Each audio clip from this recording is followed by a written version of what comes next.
নাগালেণ্ডত বিকিবলৈ যোৱা এটা কুকুৰৰ মূল্য হ'ল ৬,০০০ টকা, কিন্তু অসমত মানুহ বিক্ৰী হৈছে ১২৫০ টকাত আৰু অসমত মানুহ বিক্ৰী হৈছে ১৫০০ টকাত। দাদাই কেতিয়া কোনো কাৰণত হিন্দু মুছলমান আপোনাৰ কৈ পোৱা নাছিলে, এওঁলোকে হিন্দু মুছলমান নকৰিলে মানে দিন হ'লে ৰাতি নোপোৱা, ৰাতি হ'লে দিন নহয়। এতিয়া ননু মহন্ত বা বাঁহী মহন্ত, আপুনি মোতকৈ বেছি ভালকৈ ক'ব। হিমন্ত বিশ্ব শৰ্মাই মোক পইচা নিদিয়ে, কটিত লাট দি থাকে। বিজেপি ফেদা খোৱাবিলাকৰ কথা কৈছোঁ, যিবিলাক আপোনাৰ চেলা চামুণ্ড। মিঠাতেল দিব বোলে, মানে ইমান বছৰে থু দি মাৰিলে, অহা বছৰৰ পৰা মিঠাতেল দি মাৰিব। মুখ্যমন্ত্ৰী মোৰ লগত আছে। ২৬ত বিয়া? ২৬ এণ্ডিঙত বিয়া পাতিম। যে এমাহ হৈ গ'ল আমি জুবিন দাৰ ন্যায় পোৱা নাই, সকলোৱে মাত মাতি আছোঁ। মোৰ লগত বৰ্তমান উপস্থিত আছে বীৰ লাচিত থানা অসমৰ কেইবাজনো সতীৰ্থ, লগতে উপস্থিত আছে বিকাশ অসম, বৰ্তমান সময়ত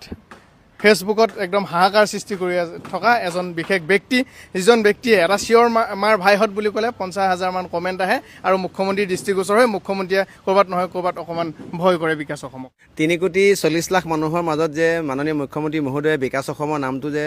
তেখেতে মনত ৰাখিছে, ল'বলৈ যে বাধ্য হৈছে,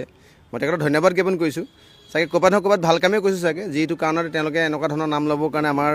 কামৰ ফচলৰ যোগেদি তেওঁলোকে নাম ল'বৰ কাৰণে বাধ্য হৈছে। কিন্তু তেওঁৰ তলত থকা যিখিনি চালা চেমুণ্ডা ১৫০০ টকা মাহেকত পালেও পালে, কেতিয়াবা নাপালেও নাই, তেওঁলোকক খালি এটা কথাই ক'ব বিচাৰিছোঁ যে আপোনালোকে এই ১৫০০ টকাত আপোনালোকে নিজক বিক্ৰী কৰিছে। আজি ভালদৰে যদি আপুনি ভালকৈ চায়, নাগালেণ্ডত বিকিবলৈ যোৱা এটা কুকুৰৰ মূল্য হ'ল ৬,০০০ টকা, কিন্তু অসমত মানুহ বিক্ৰী হৈছে ১২৫০ টকাত আৰু অসমত মানুহ বিক্ৰী হৈছে ১৫০০ টকাত। নাগালেণ্ডত এটা কুকুৰৰ দামেই হ'ল ৬,০০০ টকা। বাকী মই আপোনাক বেছি কথা কৈ নাথাকোঁ মানে এতিয়া, গম পাইছেনে? নাগালেণ্ডৰ কুকুৰা আমাৰ ইয়াতকৈ বেছি মূল্য। ইয়াত আকৌ ১২৫০ টকাত মানুহ বিক্ৰী হৈছে, ১৫০০ টকাত মানুহ বিক্ৰী হৈছে, মামণি আঁচনিৰ নামত বিক্ৰী হৈছে। জুবিন দাই যদি ন্যায় নাপায়, ন্যায় নামৰ শব্দটো অভিধানৰ পৰা, সংবিধানৰ পৰা উলিয়াই দিয়ক, আঁতৰাই দিয়ক। বিগত দিনত এনেকুৱা বেয়া ইতিহাস আছে যে অভিনীলৰ ক্ষেত্ৰত আমি দেখিছোঁ নাপালোঁ, জোনমণি ৰাভাৰ ক্ষেত্ৰত CBI অহাৰ পিছত আমি ন্যায় নাপালোঁ। তাত আমাৰ গোটেইবিলাক বিষয়ে সন্দেহ আৱৰ্তত আছিলে, আমি জংকাৰৰ ক্ষেত্ৰত ন্যায় নাপালোঁ। এতিয়া এওঁলোকক যে আমি যদি কওঁ যে শ্যাম কানু, শেখৰ গোস্বামী বা সিদ্ধাৰ্থ শৰ্মাক আপোনালোকে ৰাইজৰ মাজত এৰি দিয়ক, হয় আপোনালোকে জামিন দি দিয়ক, তেতিয়াহ'লে আমি ৰাইজে মিলি ভাগ কৰি কামখিনি কৰি পেলাম, নহ'লে আপোনালোকে এনকাউণ্টাৰ কৰক। তেতিয়া এনকাউণ্টাৰ কৰক বুলি ক'লে তেওঁলোকৰ আকৌ যিবিলাক মুখপাত্ৰ থাকে টকশ্ব'ত, তেওঁলোকে তেতিয়া কয় আইনৰ দোহাই পিনে কথা কয়, এইজনে অসাংবিধানিক কথা কৈছে। বিকাশ অসমে আপোনাৰ ন্যায় বিৰুদ্ধে গৈ পিনে কথা কৈছে, অসাংবিধানিক শব্দ ব্যৱহাৰ কৰিছে। তেতিয়া মই তেওঁলোকক সুধিব বিচাৰোঁ যে বিগত এই ১.৫ বছৰত যে মোৰ দেন আপোনাৰ ৫টাতকৈ যে ভুৱা এনকাউণ্টাৰ হ'ল, DGP GP সিং আৰু ভাস্কৰজী মহন্তক আপোনাৰ DGP কালত, তেতিয়া কোনখন সংবিধান, BNS, IPC বা CRPC আধাৰত তেওঁলোকক মুক্তভাৱে হওক বা তেওঁলোকক লুকাই চুকুৰি হওক এনকাউণ্টাৰ কৰা হৈছিলে? একেখন আইন এতিয়া এই মুহূৰ্তত ক'ত গ'ল? জুবিন গাৰ্গ ডাঙৰীয়া অসমৰ সম্পদ হাত থবক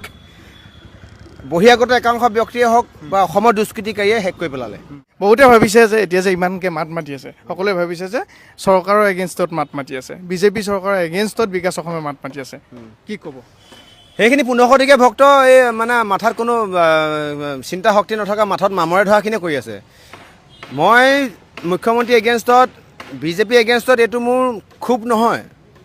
মই বিজেপিকো ভোট মাৰি পাইছোঁ, মানে প্ৰাৰ্থীজনক গুৰুত্ব দিওঁ, পাৰ্টীক গুৰুত্ব নিদিওঁ।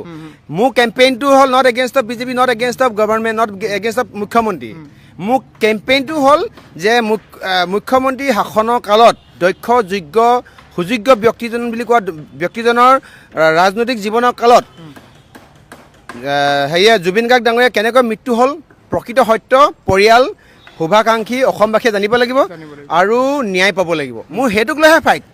মই যে কিছুমানে যে কৈ আছে ২০২৬ত এনেকৈ ফটো বনাই পিনে দিছে, অখিল গগৈক আপুনি মুখ্যমন্ত্ৰী বিচাৰেনে, মাজতে দিছে লুইনক বিচাৰেনে, বা দিছে গৌৰৱক বিচাৰেনে, হিমন্ত বিশ্ব বিচাৰে, অপশ্যন দিছে। মই এই চেপ্টাৰবিলাকো ইয়াত আলোচনা কৰাটো বিচৰা নাই। সেইটো হ'ল ওৱান কাইণ্ড অফ ডাইভাৰ্চন। সিদিনা মই যেতিয়া সেই কটি চেলেকা ১৫০০ টকীয়া ভক্তবিলাকে মোক পাছত লাগিছিলে, এতিয়া ৰবিতা পাছত লাগি আছে, আৰু মই লাহে লাহে গম পাইছোঁ যে গৰিমা বৌকো এতিয়া হেনো তেওঁলোকে টাৰ্গেট কৰিব, কাৰণ সিহঁতৰ যিটো মানে IT চেলৰ টীম, সেই টীমত মোৰ মানুহ এতিয়া ভৰাই দিছোঁ। মই গোটেই ইনফৰ্মেশ্যনবিলাক পাই থাকোঁ। আৰু কথাটো এনেকুৱা ধৰণৰ, তেওঁলোকে এই জুবিন অনুৰাগী, প্ৰকৃত অনুৰাগী যিখিনিয়ে ১ মাহৰ আগতে দাদাৰ বেয়া খবৰটোৰ পৰা লাগি আছে, তেওঁলোকে এইখিনি ক্ষেত্ৰত মই সাহস আৰু উদ্দীপনা দি আহিছে, মই ধন্যবাদ জ্ঞাপন কৰিছোঁ। প্ৰত্যেকটো ক্ষেত্ৰতে মই দেখিবলৈ পাইছোঁ যে এই আপোনাৰ জুবিনদাৰ 4 লাখ কিবা যিটো হেছটেগ আছিলে তাক 1 মিলিয়নৰ পৰা 3 মিলিয়নলৈ অনালৈকে গোটেইখিনি উঠি পৰি লাগিছে আৰু তেওঁলোকক মই ধন্যবাদ জ্ঞাপন কৰিছোঁ আমি এটা টাৰ্গেট কৰিছোঁ যে অসমৰ যিকোনো হেছটেগ ক্ৰছ কৰিলে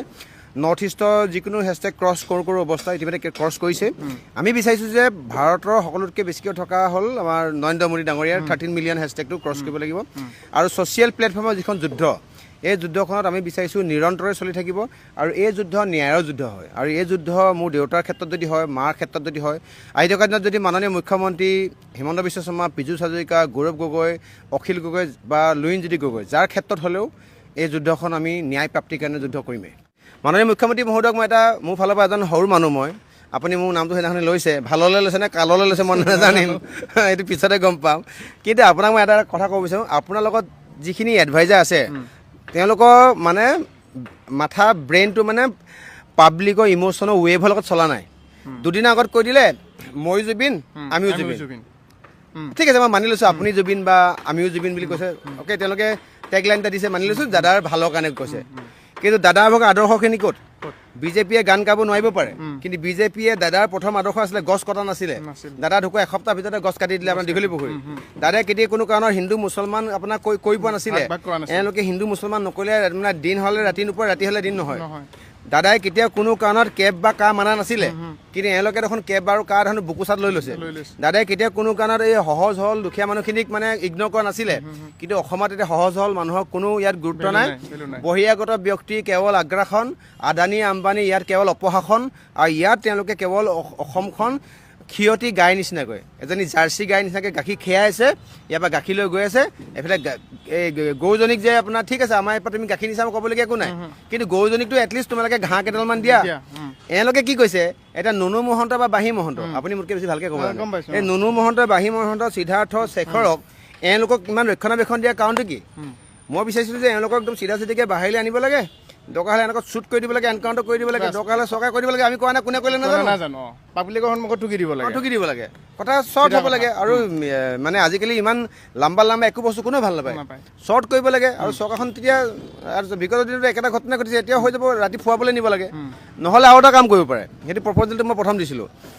এই গোটেই 6টা-7টা অপৰাধীৰ নামত এটা দাম ব্ৰঞ্জ বা লোহাৰ এটা ষ্টেচু বনাব লাগে ধুনীয়াকৈ একদম মূৰ্তি বনাব লাগে কাণত ধৰি পিনে আঁঠুকাই থাকিব এখন উদ্যান বনাই দিব লাগে মানে শ্যাম কানু সিদ্ধাৰ্থ কুলাংগা উদ্যান নাম দিব লাগে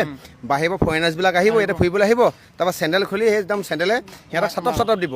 প্ৰজন্ম সেই সিহঁতক মানুহে মাৰিব আৰু প্ৰজন্ম জুবিন গাৰ্গ কি আছে সকলোৱে আলোচনা কৰিব সকলোকে সৰ্বত্ৰে এটাই অনুৰোধ থাকিব ইয়াত নন পলিটিকেল এজেণ্ডা ৰাখক কংগ্ৰেছ বিজেপি সকলোকে মই এটাই কথা ক'ম যে আপোনালোকে নিজৰ কংগ্ৰেছ বিজেপি এজেপি ৰাজ্য দলৰ পোচাকযোৰ খুলি থোৱা হওক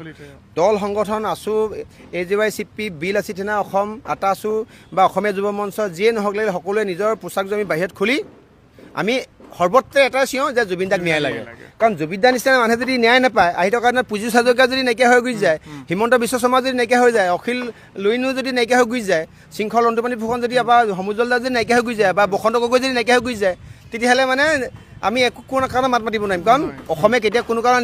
ন্যায় শব্দটো ব্যৱহাৰ কৰিব পৰাই নাই আৰু কথাটো এটাই হয় আপুনি চাবচোন জাকে যে মানুহবিলাক ওলাই আহিছে এইটো ন্যায়ৰ কাৰণে কেম্পেইনিং নে এইটো ইলেকশ্যনৰ কাৰণে কেম্পেইনিং আৰু এনেকৈ কথাবিলাক এনেকুৱাকৈ কয় যেন এতিয়া জুবিন গাৰ্গ ডাঙৰীয়াক ন্যায়ৰ কাৰণে কথাবিলাক তাৰ লগত মানে প্ৰাসংগিক হ'ব লাগে এতিয়াতো এখন কোনো নিৰ্বাচনৰ বৈতৰণী সভা নহয় ইয়াত কংগ্ৰেছ বিজেপিৰ কথা কেনেকৈ আহিলে ইয়াত হিন্দু মুছলমানৰ কথা কেনেকৈ আহিলে এখনো ধৰ্মীয় কিবা আলোচনা নহয় গতিকে ইয়াত হ'ব লাগে অনলি ফ'কাছ হ'ব লাগে জুবিন গাৰ্গ অনলি ফ'কাছ হ'ব লাগে ন্যায় যি জুবিন গাৰ্গে জীৱিত কালত অসম আৰু অসমীয়াৰ কাৰণে ইমানখিনি কাম কৰি থৈ গ'ল চাওক 38টা গান 40টা লেংগুৱেজ পাহৰি যাওক আপুনি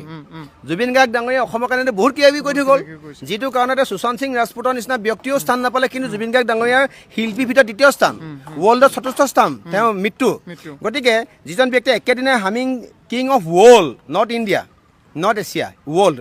আৰু যিজন ব্যক্তিৰ নামেৰে নামাকৰণ হৈ গুচি গ'ল গুগলত এই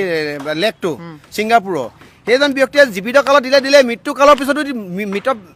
মৃত্যু হোৱাৰ পাছতো দি থৈ গৈছে গতিকে জুবিন গাৰ্গ ডাঙৰীয়া যিজন ব্যক্তিৰ মৃত্যুৰ সময়ত 20-25 লাখ মানুহ গোট খাইছে যাৰ মৃত্যুৰ চাঙিখন ধৰিবৰ কাৰণে হাজাৰ মানুহ আগবাঢ়ি আহিছে, য'ত আমি ঘৰৰ কাষত কোনোবা মানুহ মৰিলে মৰিহালিলে গ'লে ঘৰত আহি গা ধুওঁ, তেনে ক্ষেত্ৰত আমি শুনা পোৱাত আমি গৈ দিনে ৰাতি থাকোঁ, গা চা ধোৱা কোনো কথা নাথাকে।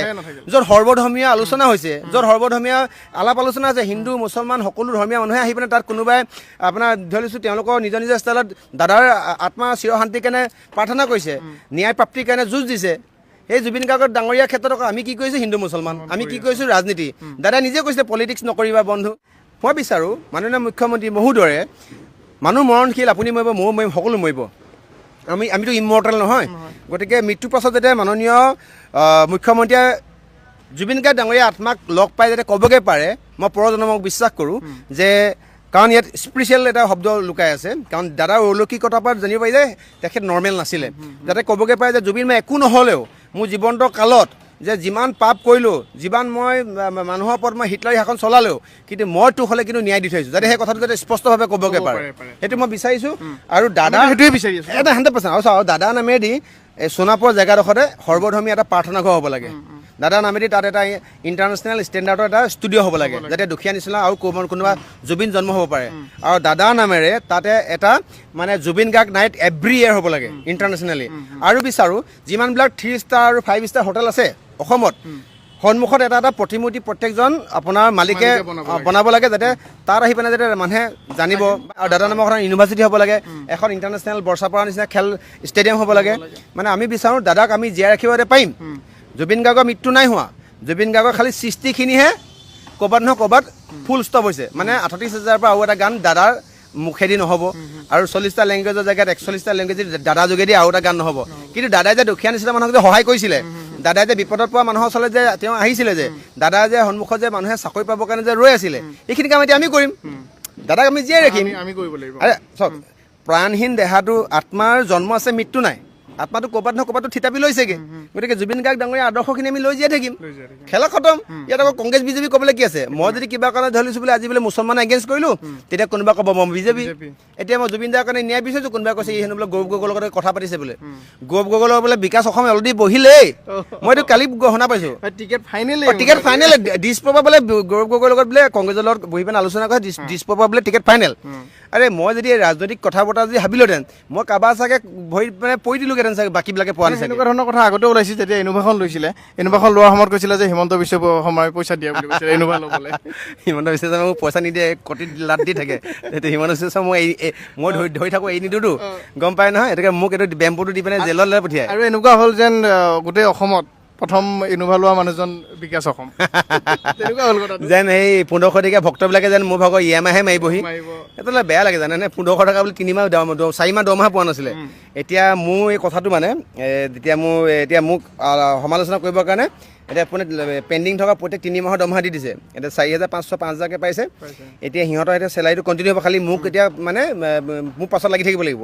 এটা কথা আপোনালোকে নাভাবিব যে কাৰোবাক ডমিনেট কৰি বহুদিন ৰাজত্ব কৰিব পাৰিম বুলি। ডমিনেট নৰ্মেল পাব্লিকক কেতিয়াও কৰিব নোৱাৰে, ঠিক আছে? আপোনালোকে এটা ছিষ্টেমত যাওক। আমি ন্যায় বিচাৰিছোঁ, নৰ্মেল পাব্লিকে ন্যায় বিচাৰিছে, জাষ্ট ন্যায়টো আপোনালোকে দি দেখুৱাওক। আৰু সেইদিনাখন বাক্সাত যাওঁতে এটা কথা গম পালোঁ যে বাক্সাত কিবা খবৰ ল'বলৈ গৈছিলে, যিজন ল'ৰাক গুলিয়াইছিল, খবৰ ল'ব যাওঁতে পুলিচে ধৰা বুলি মই গম পাইছিলোঁ, ফেচবুকত লিখিছিল। বাক্সাত তামাম কাহিনী, আমি গ'লোঁ তালৈ। যাওঁতে বাক্সাত মানে জেগাই জেগাই মোৰ 150-200 ল'ৰা ৰৈ আছে, চাহ তাহ খাইছোঁ। মই ঘপককৈ মানে এজন মানুহ চকুৱে পৰি গম পালোঁ এজন SB মানুহ। মানে মই কৈছোঁ দাদা এইফালে হওক, আপুনি SB মানুহ হয় নহয়? তাৰপৰা তেখেতে চুচুক চামাক কৰিছে, কৈছে হয় বোলে। তাৰপৰা কেনেকৈ গম পালে দিছে? মই কৈছোঁ মই আপোনালোকক বোলো মই চকু চাই গম পাওঁ যে আপোনালোকে কি ধান্দাত বহি আছে। সেইদিনাখনি দীপক মেধি ঘৰত খবৰ লৈ আহিলোঁ। মই বাকী কেইজনৰ ঘৰত খবৰ ল'ম বুলি ভাবিছিলোঁ, বা আপোনাৰ কি কয় এইমছত ভৰ্তি হৈছে তাত খবৰ ল'ম বুলি ভাবিলোঁ। জাষ্ট খবৰলৈ ওলাই আহোঁতে পুলিচৰ 4 গাড়ী 5 গাড়ী উইথ ডাঙৰ ডাঙৰ পুলিচ অফিচাৰ আহি পিনে মোক মানে আমাৰ গাড়ীখন, আমাৰ ইন'ভাখন মানে তেওঁলোকৰ কি কয় বলেৰ'খনে এনেকৈ অভাৰটেক কৰি ৰাখি দিলে। তাৰপৰা মোৰ লগত আকাশ আছিলে, বিপিন দা আছিলে, আৰু হেৰি আছিলে বিক্ৰান্ত আছিলে। সিহঁতে মোক নামি যাবলৈ দিয়া নাই যে দাদা মোৰ লগত যাব। মানে মোৰ লগত যিকেইজন মানুহ যায় সেইকেইজনো মানে কেতিয়া কোনো কাৰণত মোক এনেকুৱা চিটুৱেশ্যনত অকলে এৰি নিদিয়ে। বিপিন দাই গৈ পিনে নিজে বহিব বিচাৰিছে সেইখন তেওঁলোকৰ যিখন আপোনাৰ পেট্ৰলিং গাড়ী, যে মই বিকাশৰ লগত ময়ো যাম বোলে। সিহঁতে নিদিয়ে না, বিকাশ অকলে যাব। তুলি মেলি লৈ আহিলে। মই কৈছোঁ আপোনালোকে ফুৰাব লাগে কাক আৰু ফুৰাই আছে কাক, ধৰিব লাগে কাক আৰু ধৰিছে কাক। মই যদি জেল দিয়া যদি বুলি জেল দি দিবি কিন্তু ইয়াতে দিব লাগিব বাক্সাত দিব লাগিব তেতিয়া বাক্সাত তাত থাকি মই দুদিন আগত কৈছিলোঁ যদি বাক্সাত যদি জেল দিয়ে মোকতো গুৱাহাটী প্ৰত্যেকখন থানাতে গোচৰ আছে তেতিয়া বাক্সাত দিলে তেতিয়া এটা কাম কৰিম তেতিয়া 200 ছডাল হাৰ্ডি 600 ছডাল কৰি দিম বুলি দি দিলোঁ পুলিচে সেই বস্তুটো চাই আছে তাৰপৰা সিহঁতে ভাবিছিলে চাগে পুলিচখিনিয়ে মই তাত গৈ কিবা মানে উল্টা পুল্টা বা চিঞৰ বাখৰ প্ৰতিবাদ কৰিম মই সেইটো কাৰণে যোৱা নাছিলোঁ আমি গৈছিলোঁ যে সেই পৰিয়ালটো মানে কষ্টত ভুগি থকা যাৰ বুকুত গুলি মানে সোমাই গৈছে প্ৰতিবাদত তেওঁলোকক খবৰ ল'বলৈ গৈছিলোঁ তাৰপৰা তেওঁলোকে আনি ৰাখিলে মই লগ পালোঁ জি ডি শৰ্মাক লগ পালোঁ গীতাৰ্থদেৱ শৰ্মা যিয়ে লাঠি চাৰ্জ কৰিছিলে বুলি কৈছে মই তেওঁক সুধিলোঁ কথা পাতিলোঁ তেওঁ শেষত ক'লে যে লাঠি চাৰ্জটো মই প্ৰথমে কোৱা নাছিলোঁ কিন্তু প্ৰথমতে গাড়ী হাতত তোমালোকে দেখিছিলা চাগে গাড়ীত শিলগুটি মাৰিছিলে চিটুৱেশ্যনটো বহুত বেছি বেয়া হ'ল মই তেওঁক কৈছোঁ আপুনি বেয়া কাম কৰিছে তেওঁলোকে কৈছে আমি rule abide by rule given by the গভৰ্ণমেণ্টৰ ছিষ্টেম বুলি কৈছে তেওঁলোকে বুজাইছে মই কৈছোঁ যে তেওঁলোকে কৈছে আমিও অসমীয়া আমি কিন্তু মানে হল ঠেকত পৰিছোঁ সেইটো সময়তে তেতিয়া আহি পালেহি আপোনাৰ SP উজ্জ্বল প্ৰতিম বৰুৱা একদম মাই দিয়ে মানুহ দেই মই এজন মানুহক বহুত ভাল লাগিলে তাকে মই ভাবিছোঁ চাগে একদম SP আহিছে চাগে ছিংগাম টাইমত আহিব একদম ধাই কিবা কিবি ক'ব চাগে মই ৰেডি আছোঁ যি ক'ব তাক প্ৰত্যেকটো উত্তৰ দিম আৰু মই ভয় কৰিব মানে বেলেগ এটা মোচনত ময়ো আছোঁ মানে তেওঁ মোক দেখি পিনে মোৰ নিজৰে বেয়া লাগিলে মানে তেওঁ পোনে আহি পিনে চৰি বিকাশ ফৰ দ্য ডিচিশ্যন বুলি কৈছে বেয়া নাপাবা এইটো আমাৰ অৰ্ডাৰ আছিলে 144 লাগি আছে চ' তোমাৰ পৰা আমাৰ অলপমান চকু আছে কাৰণে এনেকৈ হৈ গ'ল তাৰ কথা চথা অলপমান ভিতৰৰ কথা পাতিলোঁ তেওঁৰ লগত আলাপ আলোচনা হ'ল তাৰপৰা তেওঁ মানে শেষত মানে আমাক গোটেই 20-25টা লগ ভাত পানী একদম PH ধাবাত ভাত পানী খুৱাই পঠিয়াইছে মানে আমি নাখাওঁ বুলি কৈছিলোঁ আমি প্ৰথমতে নাখাওঁ কিয় খাম মানে দাদাই ক'লে তুমি এতিয়া বিকাশ মই SP বুলি নাভাবিবা নিজৰ দাদা বুলি ভাবা যে তুমি ভাত খাই যাব লাগিব গোটেই দিনটো ইয়াতে থাকিলে মোৰ এইটো পাপ হ'ব খুৱাই মেলি পঠিয়ালে তাৰপৰা তাৰপাছত আহি পালোঁ তেতিয়া আকৌ মানে সেই SP লগত দিয়া ফটোখনতো কোনোবাই লিখিছে যে ই ছাব্বিছত টিকেট ল'ব সেইকাৰণে SP লগত ভাল SP টিকেট দিব দিয়া মানে য'তে হ'লেও তাতে আহে মানে খালি ৰাজনীতিটো আহে আগত জমনি কালি চেনেলযোৰ পিন্ধি পিনে চেনেল পিন্ধি পিনে NB নিউজৰ আমাৰ ভাৰ্গৱ দুৱা তাত মই এটা পডকাষ্ট দিবলৈ গৈছিলোঁ এতিয়া সি মানে আজি ফটোখন মাৰি দিলে যে সহজ সৰল ব্যক্তিত্ব এজন ব্যক্তি বিকাশ অসম চেণ্ডেল পিন্ধি আহিলে মই চেণ্ডেলত মই কমফৰ্ট ফিল কৰোঁ আজি কোনোবাই একদম আকৌ লিখিবলৈ আৰম্ভ কৰি দিছে কোনোবাই এই বিপিনদা জানে বিপিনদা কাজিয়া কৰি আছে মানুহগৰাকীৰ নাম কি কাকতি তাৰপিছত কৈছে বোলে হেৰি বোলে কি কয় ই বোলে চেণ্ডেল পিন্ধি অখিল গগৈ নিচিনাকৈ ই বোলে হেৰি হ'বগৈ আহি থকা দিনা বোলে MLA হ'ব তাত 2-3খন অৰ্কিড ফাৰ্ম হ'ব তাৰপিছত ই বোলে হেৰি হ'ব এইটো কি কয় বোলে ধান্দা কৰিছে তেতিয়া মই কৈছোঁ তেতিয়াহ'লে মোকো তহঁতি ৰঙা বেগ এটা দি দে ৰঙা বেগটো পিঠিতে লৈ ল'ম তেতিয়া অখিল গগৈ নিচিনা একদম একজেক্ট হৈ যাব তেনেকৈ যদি চেণ্ডেল পিন্ধিলে যদি MLA হয় তেতিয়া আমি ইয়াত 3-4জন মান MLA আছোঁ এফালেও চেণ্ডেল এটা কি কমেণ্ট কৰিছে গম পাইছে নাই মই বোলে চেণ্ডেল পিন্ধাতকৈ বোলে জোতা পিন্ধা লিডাৰক বেছিকৈ বিশ্বাস কৰোঁ কাৰণ চেণ্ডেল পিন্ধা মানুহ গৈ পিনে বোলে অখিল গগৈ হৈছে তেতিয়া যদি আপুনি জোতা পিন্ধি আহে তেতিয়া ক'ব ইমান টকা ক'ত পাইছে নকওঁ জোতা পিন্ধিবৰ কাৰণে মই এইটো নাকাটিব আকৌ মই লেংটা পেংটা হৈ ঘূৰি পেলাই ভাল পাব নেকি চাগে তেনে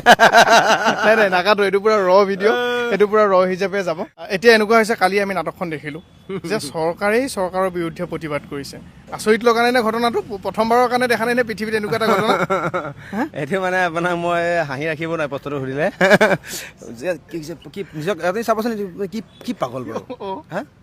সিহঁতি পাগল লাগে তাৰমানে সিহঁতি পাগল আমি পাগলহে টেগলাইনহে দিব লাগিছিলে আৰু ৰাস্তাৰ যদি পাগলে কোনোবা কাৰণত কিবা কাৰণত যদি এই নিউজটো কিবা কাৰণত চাইছে সি ভাবিব আমিয়ে দেখোন অলপ ভালে আছোঁ নাই এটা কথা এই হেৰিয়ৰ বিজেপি ফেদা খোৱাবিলাকৰ কথা কৈছোঁ যিবিলাক আপোনাৰ চেলা চামুণ্ডৰ সেইটো অকণমান ভাবি পাইছেনে নাই একচুৱেলি কি কৰি আছে পৃথিৱীত ক'তো এনেকুৱা ইতিহাস নাই যে দলে চৰকাৰ এগেইনষ্টত মানে প্ৰতিবাদ কৰা চৰকাৰ জাষ্টিছ বিচাৰি প্ৰতিবাদ কৰা তেতিয়াহ'লে কাৰ্যপালিকা ন্যায়পালিকা বিধানমণ্ডল বা এইফালে হ'ল গণতন্ত্ৰ চতুৰ্থ ষ্টেপৰ তেতিয়াহ'লে ন্যায়পালিকাৰ ওপৰত সিহঁতৰ মানে হেৰি একো বিশ্বাস নাই বিশ্বাস থকাহেঁতেনতো কেতিয়া কোনো কাৰণে এইখিনি নহ'ল নিজৰ ওপৰতো বিশ্বাস নাই আৰু নেতৃত্বত আছে আকৌ যিজন ব্যক্তি সেইজন ব্যক্তি ফটোখন দেখিলে মানুহে কি কয় যে এইটো বলদ এইটো গৰু এইটো অলগদ্ধ এই বলদটো ক'ৰ পৰা আহিলে বান্ধি ধৰ ছাৰে কৈ থৈ গৈছে ন বিগত ব্যক্তি বহুকেইজন ব্যক্তি কৈ থৈ গৈছে গৰু বুলি বলদ বুলি আৰু নেতৃত্বত বাপৰে বা বেলেগ কথা হৈ আৰু সঁচা কথাটোতো ওলাই গ'ল এজন বৃদ্ধ মানুহক যেতিয়া সুধিলে তেওঁতো ক'লে মিটিং বুলি লৈ মিটিং বুলি লৈ আহিছে সেইখিনি প্ৰকৃত জুবিন অনুৰাগীবিলাককো মানে বেলেগ এটা মানে আভুৱাই ভুৱাই লৈ গুচি আহিছে এইখন মানে তামা মানে এতিয়া ৰৈ বিনালে আমি চিনেমা চাম বুলি ৰৈ আছোঁ তাৰ আগত তেওঁলোকক কেইখন চিনেমা ৰিলিজ দিব গম পোৱা নাই মই কৈছোঁ অলৰেডি চাব হা যে চিনেমা হলত আপোনালোকে 3 মাহৰ কাৰণে চিনেমা ৰিলিজ নিদিব অকল ৰৈ বিনালে আপোনালোকে চিনেমাখন ৰিলিজ দিব কিন্তু ইহঁতে আনুষ্ঠানিকভাৱে নহয় অনানুষ্ঠানিকভাৱে চিনেমা ৰিলিজ দিয়ে আছে আৰু এনেকুৱা ধৰণৰ তামাম কোনে স্ক্ৰিপ্ট লিখিছে গম নাপাওঁ চিনেমাখন অকল এদিনহে চলে আৰু আজিৰ পৰা নচলে আৰু মুখ্যমন্ত্ৰীক এটা কথা ক'ব বিচাৰিছোঁ আপোনালোকৰ যিমানখিনি মানুহ আপোনাৰ লিগেল এডভাইজাৰ ইণ্টেলেকচুৱেল এডভাইজাৰ হিচাপে আছে আপোনাৰ সেইকেইজন ব্যক্তি মাথাত চিৰিয়াছলি কৈছোঁ মানে এটা ফ্লপ খাইছে এনেই বহি ৰাখিছে মই জুবিন আমি জুবিন ফ্লপ আমি থাকিলে অলপ ভাল এডভাইচ দিব পাৰিম মুখ্যমন্ত্ৰী মহোদয়েও এটা কথা মানে মনত ৰখাটো উচিত আপুনি নৰ্মেল পাব্লিকৰ এগেইনষ্টত গৈ আছে এইকেইদিন যি দেখিছোঁ যেতিয়া ৰাইজে উত্থাপন কৰিলে যে এইবাৰ যিহেতু আমাৰ ঘৰৰ মানুহ জুবিন দা মানে আমাৰ সকলোৰে ঘৰৰ এজন মানুহ ঘৰৰ মানুহ ঢুকাওঁতে মানুহে কি কৰে এবছৰলৈকে বা ছমাহলৈকে একো মানে ফেষ্টিভেল ফূৰ্তি নকৰে একো নাপাতে ঘৰত কিন্তু এইবাৰ কি হৈছে যেতিয়া জুবিন দা ঢুকালে অসমৰ মানুহে কৈছে এইবাৰ আমি ফটকা নুফুটাও বুলি 90% মানুহে কৈছে ফটকা নুফুটাও বুলি কিন্তু তেওঁ আহি লাইভত কৈছে কি ফটকা ফুটাওক তাৰ মাজত আৰু ঘোষণা কৰিলে আঁচনি ঘোষণা কৰি দিলে কিবা কিবি আঁচনি ধেৰ আঁচনি মানে পলিটিক্সটো সস্তীয়া পলিটিক্স আছে আৰু তৰল পলিটিক্স আছে পলিটিক্সটো অলপমান ওপৰত হ'ব লাগে পলিটিক্স হ'ব লাগে in favour of development of educational system in favour of health system in favour of communication সেইবিলাকত হ'ব লাগে মিঠাতেল দিব বোলে মানে ইমান বছৰে থু দি মাৰিলে অহা বছৰৰ পৰা মিঠাতেল দি মাৰিব ৰাইজে সকাহ পাব অলপ অসমত এতিয়াও হেক্টৰ মাটি পৰি আছে দৰকাৰ হ'লে ৰাইজে খেতি কৰিব সৰিয়হৰ কিন্তু মিঠাতেল নালাগে আৰু মিঠাতেল যদি দৰকাৰ হৈছে শ্যামকানুক দি দিব মই ক'বলগীয়া একো নাই মায়ে যদি আৰু 5 বছৰ মিঠাতেল নোহোৱাকৈ মাৰক কিন্তু মিঠাতেল দি পেলাই আৰু 10-15 বছৰ মাৰিব নালাগে একদম সঁচা কথা এতিয়া মেইন কথাটো হৈছে কি আমাক ন্যায় লাগে আমি ন্যায়ৰ হকে সদায় মাত মাতি যাম সেয়া আপোনালোকে আমাক বেয়া পালেও লাভ নাই আপোনালোকে যদি আমাক কংগ্ৰেছীও সজায় আপোনালোকে যদি আমাক কিবা বেলেগ দলৰো সজায় সেইটো আমাৰ তাত ক'বলগীয়া নাই কিন্তু আমাৰ এটাই উদ্দেশ্য সেয়া হৈছে জুবিন দাই ন্যায় পাব লাগে ইমান মাত মাতি আছে ইমান লাগি আছে কিন্তু আমি যি দেখোঁ যে যিয়ে বেছি মাত মাতি থাকে যিয়ে বেছি লাগি থাকে তেওঁলোকক হয় কিবা ফচাই মেলি জেলত ভৰাই দিয়ে নহ'লে ক'ৰবাত নি গাড়ীৰে হয়তো খুন্দাই পেলাই তাক চাটাই দি দিয়ে বিকাশ সময় এনেকুৱা ভয় নাই নেকি ইমান যে মাত মাতি আছে জেললৈ যাবলৈ মৰিবলৈ মৃত্যুলৈ ভয় নাই নেকি মুখ্যমন্ত্ৰী মোৰ লগত আছে আচ্ছা হিমন্ত বিশ্ব শৰ্মা মোৰ লগত নাই মুখ্যমন্ত্ৰী মোৰ লগত আছে মুখ্যমন্ত্ৰী মানে সকলোৱে মুখ্যমন্ত্ৰী কংগ্ৰেছ বিজেপি অসমৰ 3,40 লাখ মানুহৰ মুখ্যমন্ত্ৰী সেই মুখ্যমন্ত্ৰী যে মোৰ লগত আছে হিমন্ত বিশ্ব শৰ্মা মোৰ লগত নাই সেইকাৰণে ভয় নকৰোঁ মাত মাতি যাব মাত মাতি যাম যদি জেললৈ যাবলগীয়া হয় হেই জেলত গৈছোৱে দেখোন গৈছে যদি যাবলগীয়া হয় যাম আকৌ তেতিয়া বাক্সা দিলে হ'ল একেলগে যাম যাব মন আছে চাওঁ এবাৰ কি হয় কাৰণ এই জেগাটোত মানে যিমান পইচা থাকিলেও যাব নোৱাৰে মানে জেল বিগত দিনত জেল খাইছোৱে আৰু আপোনাৰ 25-26 বাৰমান এৰেষ্ট হৈছে আৰু মোৰ এগেইনষ্টতো গোটেই চব থানাতে হেৰি আছে গোচৰ আছে এইবাৰ যদি মই কিবা কাৰণত যদি দাদাৰ কাৰণে যদি জেল সোমাবলৈ পাওঁ সেইটো তেতিয়া মই গৌৰৱ কৰিম মানে ৰাইট সেইটো আমাৰ মানে লিখা থাকিব হিষ্ট্ৰীত জীৱনৰ হিষ্ট্ৰীত কাৰ কাৰণে জেল খাইছোঁ বিগত দিনত মই SSC কাৰণে জেল খাইছিলোঁ ষ্টাফ চিলেকশ্যন কমিশ্যন এইখন চৰকাৰে বহিৰাগত ব্যক্তিক ৰঙা দলিচে পাই দিছে ভুৱা চাৰ্টিফিকেট পেন কাৰ্ড আধাৰ কাৰ্ড আপোনাৰ OBC কাৰ্ড বনাই পিনে তেওঁলোকে অসমৰ কাৰণে থকা মানে ছাত্ৰ ছাত্ৰী মাথাত মূৰত মাধৰ মাৰি অসমৰ কাৰণে ৰিজাৰ্ভ পোষ্টবিলাক তেওঁলোকে চাকৰি এপ্লাই কৰিছে সেইকাৰণে সিহঁতক একদম লাইন পাতি একদম বিহাৰী বঙালী গোটেই বহিয়া বাগত মানুহখিনিক আঁঠুকাই পিটিছিলোঁ হা এইটো মই মাৰিছিলোঁ মই কেমেৰা কৈছোঁ মই মাৰিছিলোঁ আৰু সেইখিনি বিহাৰী বঙালী আমাৰ অসমৰ বিহাৰী বঙালীখিনি নহয় সেইখিনি বিহাৰী বঙালী আমাৰ অসমৰ বিহাৰী বঙালীয়ে বেয়া পায় আমাক ইয়াৰ অসমৰ বিহাৰী বঙালীয়ে কৈছে যে দাদা সিহঁতে আমাৰ ইয়াত মানুহবিলাকে ধুনীয়া অসমীয়া কয় ন সিহঁতে আমাৰ অসমীয়া হৈ গৈছে যে দাদা এইটো ঝা আহিছে এইটো পাণ্ডে আহিছে চৰকাৰ আহিছে দে আহিছে এই চব মানুহ যদি আহে আমি অসমৰ মানুহখিনিয়ে অসমৰ বিহাৰী বঙালী যিখিনি মানুহ এতিয়া অসমীয়া হৈ গ'ল সিহঁতে চাকৰি নাপাব আমাক সিহঁতে ইনফৰ্ম কৰিলে অসমৰ যিখিনি মানুহ তাৰপিছত আমি গৈ পেলাই পিটন দিছিলোঁ তাৰ কাৰণে জেল খালোঁ দাঁতত যদি তেজ লাগে কেঁচা মাংস খোৱা বাঘৰ সি কেতিয়া কোনো কাৰণত মানে ঘাঁহ নাখায় নিশ্চয় আৰু শেহতীয়াভাৱে এটা ভাল খবৰো আছে বিকাশ অসমৰ কোৰ্ট মেৰেজ হৈ গৈছে মানে বিয়া এই বিয়াখন কেতিয়া খাব লাগিব এখন 26 লাষ্টলৈ পাতিব লাগিব আকৌ বিয়া আগে যদি জেলত সোমাবলগীয়া হৈ যায় সোমাই দিলে বোলে 2 বছৰৰ কাৰণে তেতিয়া 26 বাপৰে বাপ না তাই মানে অলপ দিনৰ আগত যে মোক সেই জিন্ধানী শ্যামকানৰ সিদ্ধাৰ্থ অসমলৈ আহিছিলে তেতিয়া মোক দিছপুৰ পুলিচ আৰু SBA লগ লাগি ACP আছিলে তপন কলিতা আৰু ভাস্কৰ মল্ল পাটোৱাৰী আপোনাৰ OC তেওঁলোকে মোক এই কলিতা কেফেৰ পৰা তুলি আনিছে তেতিয়া তাই মানে মোক মানে জুবিন দা ঢুকোৱাৰ আগতে মই কোৰ্ট মেজৰ মানে এপ্লাই কৰিছিলোঁ ডেট আছিলে 15 তাৰিখে তাই বিৰাট খঙা মানে তুমি মানে হেৰি মানে কোৰ্ট মেজৰ আগত আকৌ সোমাবা আকৌ মই NS লগাইলে 6 বছৰ থাকিব লাগিব কোৰ্ট মেজ উল্টা পুল্টা হৈ যাব তাই তেতিয়া অলপমান চিন্তা কৰিছিলে কিন্তু উপৰজন আছে নহয় নেদেখাজন আছে আমি কেতিয়া কোনো কাৰণত অন্যায় কৰি পোৱা নাই আমি কেতিয়া কাৰণত চৰকাৰৰ লগত পলিটিক্স কৰি পোৱা নাই হিমন্ত বিশ্ব শৰ্মাৰ লগতো পলিটিক্স নাই কৰা লুইণ্ডাৰ লগতো কৰা নাই গৌৰৱৰ লগতো কৰা নাই এইফালে অখিল গগৈৰ লগতো কৰা নাই নকৰোঁ কেতিয়া নকৰোঁ যেতিয়া পলিটিক্স কৰিম যিদিনাখনি পলিটিক্স কৰিম সেইদিনাখনি হিমন্ত বিশ্ব শৰ্মা মোৰ ৰুমত সোমাওঁতে মেয়া কামিন চাহ বুলি ক'ব লাগিব পলিটিক্স ভালকৈ কৰিম এনেকৈ মানে বটলা পলিটিক্স যিটো কৰোঁ ভালকৈ কৰিম বটলা পলিটিক্স নকৰোঁ বিলাসিতা অসমতো যোগদান দিয়া মোৰ 5-6 বছৰ হৈছে একো নহ'লে 6 বছৰ দিনত কি কৈছোঁ শৃংখল চলিহা ৰন্তুপানী ফুকন হৰকুমাৰ গগৈ নৱ দা হেমন্ত দাই ভালকৈ জানে বা উৎপল দাই ভালকৈ জানে ত্যাগ একদম 100% ত্যাগ গতিকে আমি যি কৰিম 100% কৰিম একদম টাৰ্গেট অৰিয়েণ্টেড কৰিম এইভাগে মানে আপোনাক এই এনেকৈ বোকা চিটোৱা মাজনী আঁচনি মামনি আঁচনি তেল আঁচনি এই সূতা কম্বল সেইবিলাকক লৈ পেলাই আমি নকৰোঁ পলিটিক্স কৰিলে ভালকৈ কৰিম যাতে দেশখন মানে ডেভেলপ হয় কিন্তু এতিয়া মোৰ ৰিচেণ্টলি পলিটিক্সটো একদম বেয়া লগা হৈছে মানে পলিটিক্সটো যদি জুবিন দাৰ ন্যায় ক্ষেত্ৰত যদি এটা যদি বাৰ্ধক্য হয় দেন তেনেকুৱা পলিটিক্স মই ভাল নাপাওঁ 26ত বিয়া 26 এণ্ডিঙত বিয়া পাতিম এতিয়া 26ত বিয়া পাতিলে আকৌ ক'ব 26ত ইলেকশ্যন আহিছে ইলেকশ্যনৰ মাল লৈ পেলাই বিয়া পাতিলে মামা পৰা পইচা লৈছে বুলি ক'ব বিয়া পাতিবলৈ বিয়া পাতিবলৈ মানুহক মানে একদম আপুনি হেৰি কৰিব নোৱাৰি সুখী কৰিব নোৱাৰি আপোনাৰ ৰাং কুকুৰ অলপমান আছে মানে পেইড ছাৰ্ভেণ্ট মানে ধৰি লৈছোঁ আপোনাৰ এইটো ভেৰনীয়া কিছুমান ৰাইটাৰ তথাকথিত ৰাইটাৰটো আপুনিও লিখিছিলে এখন ফেচবুকখন যদি ইউনিভাৰ্চিটি হয় তাত গোটেই নকল মাৰি পাছ কৰা গোটেই ষ্টুডেণ্টবিলাক আছে জাহা তাহা বানান চানান ভুল কৰি এগালমান লিখিব আংকি বাংকি লিখিব আৰু ৰাজীৱ ভটিয়া যেতিয়া ঢুকাইছিলে কেৱল বিকাশ অসমে বিৰোধিতা কৰা নাছিলে বিকাশ অসমৰ লগত অসমৰ কোটি কোটি মানুহে বিৰোধিতা কৰিছিলে কিন্তু এতিয়া অকল বিকাশ অসম টাৰ্গেটেড কিয় যে ৰবি শৰ্মা আৰু বিকাশ অসমে এই হত্যাটোক এই জাষ্টিছ ফৰ জুবিন গাৰ্গ বিষয়টো একদম হাতত ধৰি তুলি লৈ গৈছে ভয় খাইছে গতিকে কথা নিৰন্তৰে এই প্ৰতিবাদ চলিব এই চৰকাৰ থাকিলেও চলিব 26 পিছত এই চৰকাৰ সলনি হৈ যদি বেলেগ চৰকাৰ থাকে তেতিয়াও থাকিব তেতিয়াও জেললৈ যাম কিন্তু প্ৰতিবাদ হাতত মুঠিত ধৰিহে যাম সেই কথাটো কিন্তু মুখ্যমন্ত্ৰীয়েও কৈছিলে প্ৰেছ মিট এখনত যে বিকাশ অসমৰ কথা আৰু ৰবি শৰ্মাৰ কথা যে এই দুজন ব্যক্তিয়ে জুবিন গাৰ্গ জীয়াই থাকোঁতে কি কথা কৈছিল সেইটো ৰাইজে জানে বুলি কৈছিলে মই জুবিন গাৰ্গ সমালোচনা কৰিছোঁ দাদাক মই তেল ডিপুটোত লগ পাইছোঁ দক্ষিণ গাঁও তেল ডিপুটোত দাদাক ভৰিটোত চুই কৰি আছে মোৰ লগত তেতিয়া মোৰ গাৰ্লফ্ৰেণ্ড মানসী আছিলে মানসী দহোটীয়া তাই ফটো মাৰিছে মই কৈছোঁ দাদা আপুনি বেয়া চা নাপাব এনেকৈ আপোনাৰ কথা লিখিছিলোঁ সেই মই জানো দে সেইবিলাক ধৰি থকা নাই কৈছে দাদাই ধৰি থকা নাই সিহঁতি কোন দাদা অভিভাৱক নেকি জাষ্টিছ বিচৰাটো সেইটো মোৰ কাম্য সেইটো মোৰ অধিকাৰ ৰাইট আছে মই মোৰ দেউতাক মই বেয়া পাব পাৰোঁ মদ খোৱাৰ কাৰণে দেউতাক মই গালি পাৰিব পাৰোঁ মদ খোৱাৰ কাৰণে দেউতাক মোৰ আকৌ দদাই হত্যা কৰিব মোৰ দেউতাক আকৌ কোনোবা তেওঁ বন্ধুৱে হত্যা কৰিব তাকটোতো মই কেতিয়াও কোনো কাৰণত মই মানি ল'ব নোৱাৰোঁ গতিকে দেউতাৰ লগত মোক ক'ৰবাত মতবিৰোধো থাকিব পাৰে দেউতা মদ খাই মই মদ নাখাওঁ মোৰ আদৰ্শৰ লগত নিমিলে জুবিন দাক মই মদ খোৱাটো বেয়া পাইছিলোঁ জুবিন দাৰ লগত থকা হুঁৱে বৰাই থকা মানুহখিনিয়ে মদ খাই শ্ল' পয়জন দি মানুহটোক মাৰি পেলালে তাত মই মাত পাতিব লাগিছিলে মোতকৈ আগত তেওঁলোকৰ হুঁৱে বৰাই থকা গোটেইখিনি মানুহে মাত পাতিব লাগিছিলে হয় নে নহয় গতিকে তাত মোক তেওঁলোকে পলিটিক্স কৰিলে নহ'ব তেনেকুৱা পলিটিক্স ভাৰমে যাওঁ ইয়াত কোনো মতলবেই নাই ধন্যবাদ জনাইছোঁ আটাইকেইজনকে ধন্যবাদ জানিছোঁ ককাই ধন্যবাদ জানিছোঁ জাষ্টিছ বিচাৰে জাষ্টিছ ফৰ জুবিন গাৰ্গ য়েছ আমি সকলোৱে যেতিয়ালৈকে আমি ন্যায় নাপাম তেতিয়ালৈকে আমি মাত মাতি যাম এয়া লাগিলে জেল খাবলগীয়া হৈ যায় সেয়া যদি এনকাউণ্টাৰো কৰে মতলব নাই খালি এটা কথা আমি সকলোৱে গোটেই অসমৰ ৰাইজক এটাই অনুৰোধ জনাইছোঁ যেতিয়ালৈকে আমি জাষ্টিছ নাপাওঁ তেতিয়ালৈকে কিন্তু মাত মাতি যাম আৰু এইখিনিকে কৈ এই ভিডিঅ'টোৰ পৰা বিদায় লৈছোঁ জয় আই অসম